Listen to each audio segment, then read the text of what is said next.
uMkhwenyana wesishoshovu besigqugquzela isiko lokuhlala ngentombi kubantu besifazane esishone engozini yemoto ngesonto. Uthi bebemenye esidlweni sakusihlwa emhlanga umngani wabo osomabhizinisi okuvela ukuthi ugcine engakhokhanga isikweletu sika 10,000 wamarandi. Bafethu nginibingelele namukele kule channel ehamba phambili ikezela igama umfeze kuntuthi ungakhumala bathi la sibona amagumete. Mawuthi ngoshala ekhaya sicela enze sure ukuthi subscribe, ungakhohlwa ukucomment nokulike nokushare okukhulu kunakho konke. Unkosazane sinezifiso bedume kakhulu ngekaSlayBhinca owakwazi onke beneminyaka u23 wase3Fontein eMnambithi. Kuthiwa ngomunye wabathathu abashone ukugingqika imoto ebebahamba ngayo emgwaqeni eWaterkant eDurban.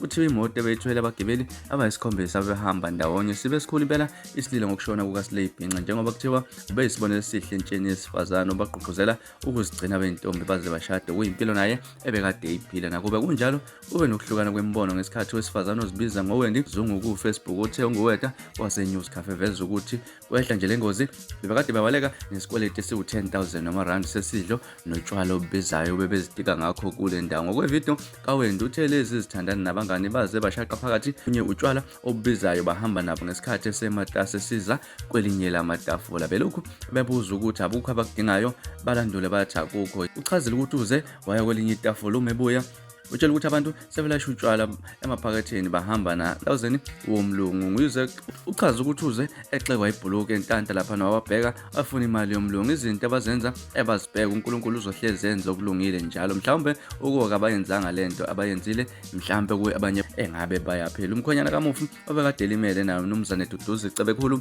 ongusomabhizinisi ukhulume namaphephandaba izolo emva kokudedelwa esibhedlela. Uthe kuthele usawoti esilondeni okufakwe kuFacebook unkosazane ezungu wavele cekeleka phansi igama lengoduso yakhe kubeni ingalwazi lonke lolo daba. Umngani wabo lena obebabezile kule ndawo zobabusisa kubanga ukuthi akwenzile ukhohliwe ukukhokha ngoba bebephuza nabanye abangane akade bekhona. Yena nengoduso yakhe basheshe babashiya lapha nabohlala emotweni bebahamba ngayo kakhulu ukuthi ubengaxakwa imali encane kangako. Uma bexakeka ubezomazisa abo babili abasokoli kusho kanjena. Uthe uthola ukuthi kunesikweleti ngesikhathi kushaya ucingo uwendi ngaleso sikhathi bese zidlungile esibhedlela. Nakho-ke esanda ukuthola ngokushona kwengoduso yakho kungakakhulumeki nakuye. Uthe ubele kuyena wamchazela ngokwase kubehlele kodwa uwendi wakhwela wadilika kuyena. Okhulumela umndeni kaSlayBhinca ongathandanga ukuthi kudalulwe igama lokuchaza umufi njengomuntu obenenhliziyo emnene obengeke afise ukwenza into ezihlukumeza omunye umuntu kungakhathalekile ukuthi uyamazi noma cha. Imizamo yokuthola uwendi ayiphumelelanga. Umthombo womphephandaba uthi akathanda ukukhuluma nabezindaba ngalolu daba. uSlayBhinca